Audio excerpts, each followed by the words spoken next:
From the Ball State News Center, you're watching NewsLink Indiana in high definition. Hey, welcome back, ladies and gents. I'm Robert Connett with NewsLink Indiana Sports. The Ball State men's basketball team entered this past weekend on a 7-game losing streak, trying to let it go against the Toledo Rockets on Saturday. The Cards were at home inside Worthen Arena against the MAC West leaders, and there's no place they'd rather be to get back to their winning ways. Except it's easier said than done.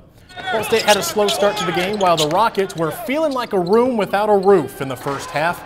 They shot 65% from the floor. Ball State down at halftime 42-27. Ball State's offense had something to be happy about. Jeremiah Davis finished with 12 points, including the jam. He's singing Ain't It Fun. How about Francis Kiapwe, 3-point left side? He had 3 triples in the game. Bo Calhoun underneath. Reverse layup is good. He had 9 points and 8 rebounds. Franco House, though, led the Cardinals 6 of 8 from the floor. He had 19 points.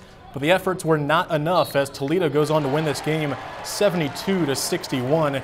The Cardinals lose their 8th game in a row. They'll try to shake it off tomorrow night as they head to Northern Illinois.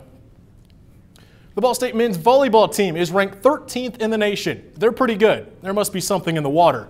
The Cards took their 7-2 record into a match with George Mason on a Saturday night. Don't believe me? Just watch. Matt Walsh and Martin Nemcheski were about that H-Town coming down with the kills, 10 kills apiece. But the rest of the team was not completely unified, hitting 161 with 22 attack errors.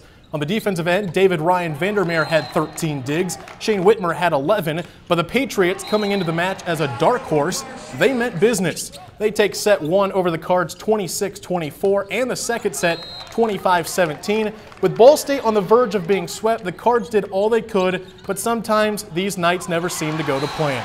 George Mason pulls the upset. They defeat Ball State in the third set 27-25 for the sweep. It's just Ball State's 3rd loss of the season, but 2nd in a row. They'll be in action once again at Worthen Arena this Thursday night against Lewis.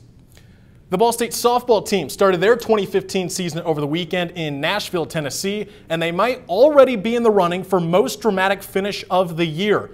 Going up against South Dakota on Friday afternoon, the Cards found themselves down 8-1 after 5 innings. They were down, but they got up and they brushed off the dust. Cue the late heroics of the Cardinals as they put up 6 runs in the 7th inning, and then they tack on 3 more runs in the top of the 9th to win the game 11-8. Jocelyn Rivera picked up the win for BSU, pitching 5 shutout innings in relief, giving up just 1 hit. Emily Dabkowski, gonna show you what's really crazy, should have known better than to mess with her. She led the team offensively, going 3 for 5 with 3 runs scored, including a home run and 4 RBIs. The Cards had 3 more games in the Music City Classic. They beat IUPUI and lost to Indiana State on Saturday. Sunday, they had no problem with Lipscomb, winning 14-2 in 6 innings. Guys, Ball State softball will get a chance to roar this coming weekend. They're playing at Auburn this coming weekend. And one final note for this weekend, Yorktown High School and Ball State football fans, they're saying, I know I'm not the only one when it comes to being excited for quarterback Riley Neal. He's coming to Ball State next season. Over the weekend, he was down in Texas playing for Team USA in the U19 international game. The Yorktown senior being so fancy, he threw for 2 touchdowns. Team USA beat Canada 35-0.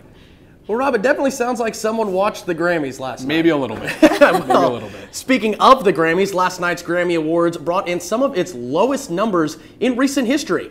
Find out why America wasn't hearing the music. NewsLink Entertainment is next.